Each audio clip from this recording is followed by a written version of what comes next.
Well, hello everybody. It's my pleasure today to welcome Ms. Monica Macoun.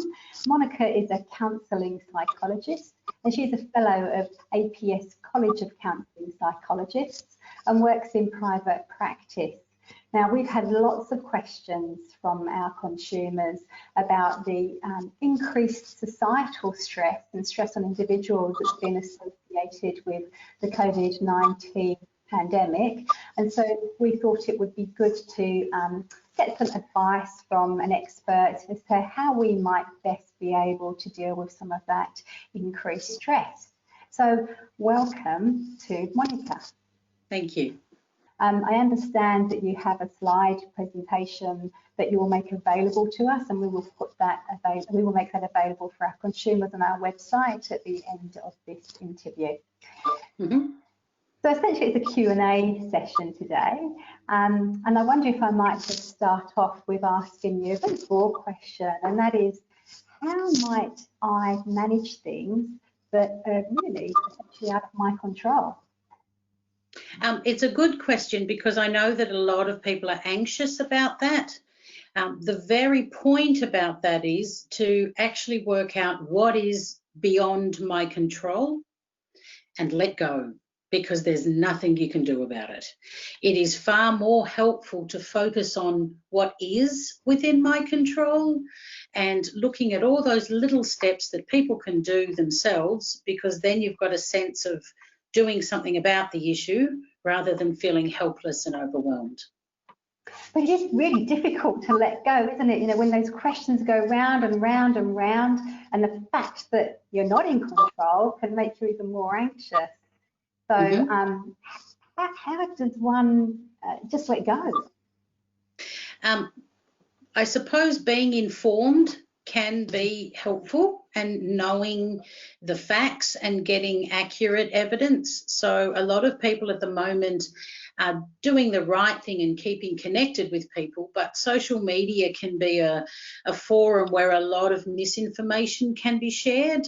So being clear on what the actual facts are, trusting that some things that we don't know enough about are being handled by governments, medical advisors, people whose job it is to know those things. And when we're given direct information about what we can do, self-isolating, social distancing, hand washing, things like that, they're really important that we do those things that are within our control, because in that way we're actually making a difference.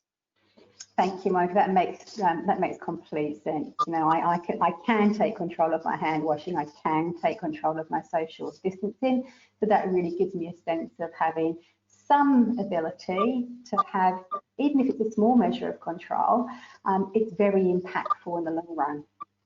And it's making a difference. The evidence is already there that those steps are making a really good difference. So we're on the right track, which also helps with things that are beyond our control. Getting the facts, we know that it's making a difference, so we know we're on the right thing, so keep doing those things. Thank you. And one of the other things that we're hearing from our consumers is this sense of feeling very stressed by not having access to the kind of things that we would normally have access to. And we've seen some of this with the frenzy around trying to stockpile certain items. So how might I manage stress if I'm feeling that there's this real shortage of groceries, for instance? I can see that it would actually be a really stressful time. I've been the same and felt concerned even when you don't stockpile. Oh, should I be stockpiling because everybody else is? However, I think it helps to kind of have that bigger perspective and just kind of think about, one, it's all right to ask for help. So one of the things that I've noticed a lot, certainly where I live, is that a lot of neighbours are reaching out to other neighbours, family and friends. So if people are worried about feeling like they've got grocery shortages and things like that, most of the time, all you need to do is ask. There is usually lots of people that really want to try to help. I think also keeping things in perspective. A lot of things that we were out of stock of and that people were worried about are now back in stock. Yeah. So knowing that in the grander scheme of things, you know, it's okay, things will settle. We will likely have a lot of the important grocery items. One thing that I've sort of commented to somebody is I eat a lot of fresh fruit and vegetables, and there's plenty of supply of that. So Yeah. being patient, I think, helps. Identifying any positives that sort of come out of this, knowing that this is not going to be like this forever, and it'll pass. Thank you. It's good to hear those reassurances that things are not going to be like this forever, because sometimes it's easy to get caught up and forget that. So what if I have to stay at home in self-isolation? How do I stay sane? So there's a lot of really good things that we can be doing. It is a change. It is understandable that we will feel a little bit upset or anxious or worried, or that we're going through an adjustment in being more at home. However, it's really important that we can still stay connected. So whether that's via the phone, FaceTime, video link-ups with family and friends and neighbours, using things like Facebook and Messenger. I actually randomly, I'm in a little group on Messenger, and we decided to have a group chat the other day. And it was lovely. Everybody got a cup of tea. A lot of groups and organisations are being flexible about how they are keeping in touch. Watching this webinar is exactly a wonderful example of how people are still keeping in touch and getting support.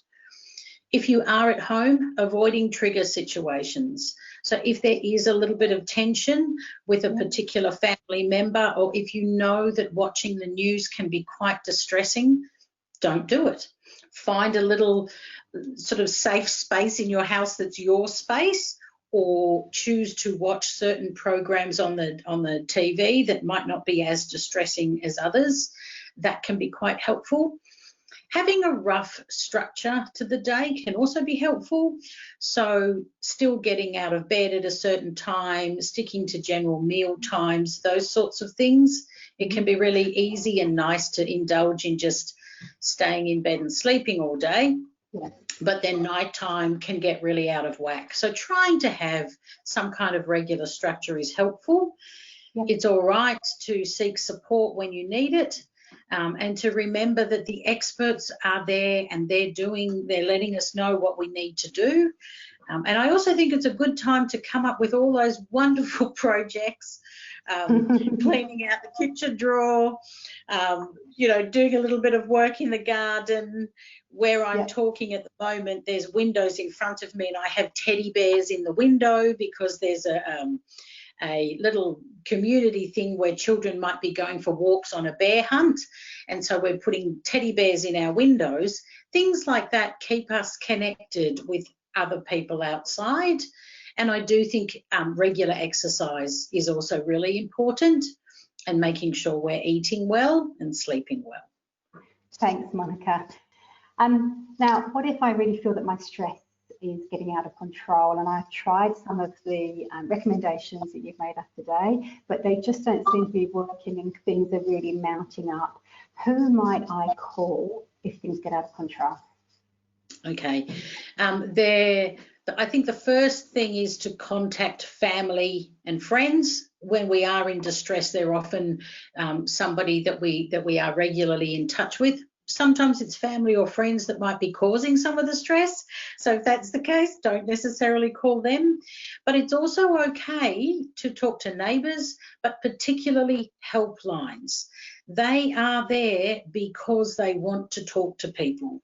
A lot of the people that are on helplines are trained, and in the PowerPoint presentation that we'll be sharing, I will be giving you some numbers. So for example, Lifeline, their number is 131114.